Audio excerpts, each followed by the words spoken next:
ஹே ஃபௌசியா, என்னோட சொப்பு ஜாமாவை நான் காமிக்க போறேன், வா. முகமது நீனும் வா. சீக்கிரம் காமி. நானும் ரொம்ப எக்ஸைட்மெண்ட்டாக இருக்கு எனக்கு பார்க்க. ஹே ஃபர்ஸ்ட் ஸ்டவ்வும் கேஸும், அதுக்கப்புறம் பார்த்தியா எவ்வளோ அழகான ஸ்டெய்னர் தெரியுமா? எனக்கு ரொம்ப பிடிச்ச ஐட்டம் இது. கிண்ணம், அதுக்கப்புறம் இன்னொன்று அடுப்பு கொடுத்துருக்காங்க, விறகு அடுப்பு. பார்த்தியா குட்டி டிஃபன் பாக்ஸ். எவ்வளோ ஸ்பூன் தெரியுமா? இங்கே பாரு, சட்டுவாப்பை, ஸ்பூனு, கண்ணாப்பை, தெரியுதா? கண்ணாப்பை, சட்டுவாப்பை, ஸ்பூனு, பூரி, இந்த மாதிரி ஆயில் ஐட்டம்லாம் ஃப்ரை பண்ணி எடுக்கிறதுக்கு. அதுக்கப்புறம் சாப்பாடு அள்ளி போடுறதுக்கு கரண்டி. அதுக்கப்புறம் பார்த்தியா குட்டி வாளி எவ்வளோ அழகாக இருக்குது பார்த்தியா? எனக்கு ரொம்ப பிடிச்சிருந்துச்சு.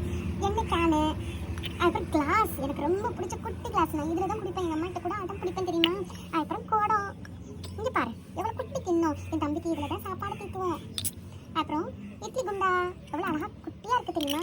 மினியேச்சர் கிச்சனுக்குலாம் இது ரொம்ப நல்லாயிருக்கும். இங்கே பாரு, குப்பைங்கள்லாம் அள்ளி போடுறதுக்கு முறம் கூட ஸ்டெயின்லெஸ் ஸ்டீலே வந்துருச்சு. அப்புறம்